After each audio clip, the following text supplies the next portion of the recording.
देखु राज्य सरकार एक वर्षर पूर्ति पालन किंतु आज कॉलेज रे छात्री माने हूँ बा नारी माने हूँ ओडिशा रे असुरक्षित सुरक्षा जोगे दे पारुनी राज्य सरकार पाखापाखि 3054टी नारी निर्यातन मामला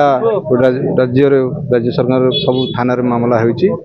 एवं 1258टी हत्या मामला होइछि 28,000 मामला रुजु होइछि शिशु एवं नारी विरोधी आईन रे राज्य सरकार विफलता को किभली भाव में परिवर्तन हे सुरक्षा देवे कैंपस सुरक्षा देवे राज्यवासी को सुरक्षा प्रदान करेंगे से युवक एवं छात्र छात्री माने आज प्रत्येक कॉलेज रे राज्य सारा आज प्रतिवाद सभा कराई राज्य सरकार आमे निवेदन करूँ राज्य सरकार को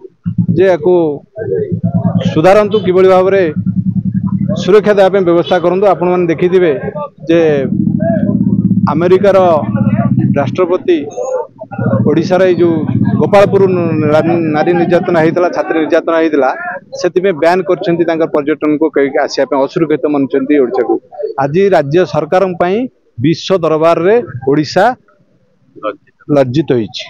तेणुक आम घोर निंदा करुँ एवं प्रतिवाद करुँ।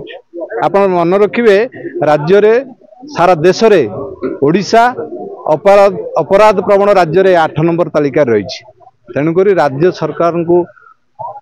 आज ये प्रतिवाद माध्यम सूचाई दूचु जे आगामी दिन जदि यार किसी प्रतिकार न करती राज्यवासी की छात्री एवं नारी मान को सुरक्षा प्रदान न करती ताले आगामी दिन में बड़ धरणर प्रतिवाद हो निश्चित भाव सरकार विफलतार सरकार।